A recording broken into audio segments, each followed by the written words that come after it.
ராமுகாலனிலே இந்த பகுதியிலே ஒரு பெருவிழாவாக நடத்தி கொண்டிருக்கிறீர்கள் என்பது பெருமையாக இருக்கிறது.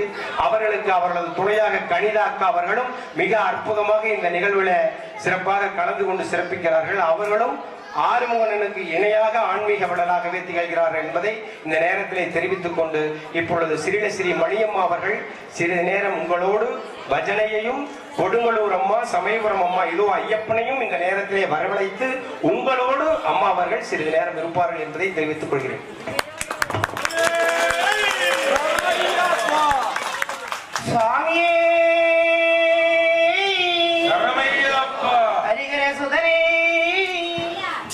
அந்த சொல்லுலதான் ஐயப்பனே இருப்பாப்லையா.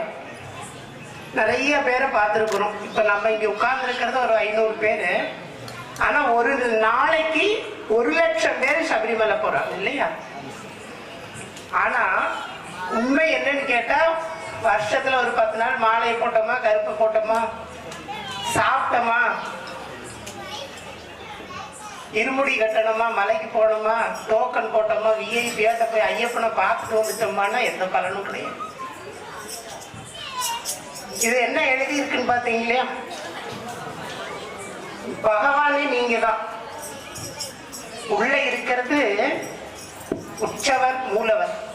பகவான் உங்க கழுத்து முத்திரையில எல்லாம் இருக்குது. நீங்க எல்லாம் நினைச்சுக்கலாம் நம்ம எல்லாம் சாமியார்கள் தான் உட்காந்துருக்குறோம், எல்லாம் மாலை போட்டவங்க. இந்த கூட்டத்துக்குள்ள ஐயப்பனும் உட்கார்ந்துருப்பார். பகவானை உணர முடியும்.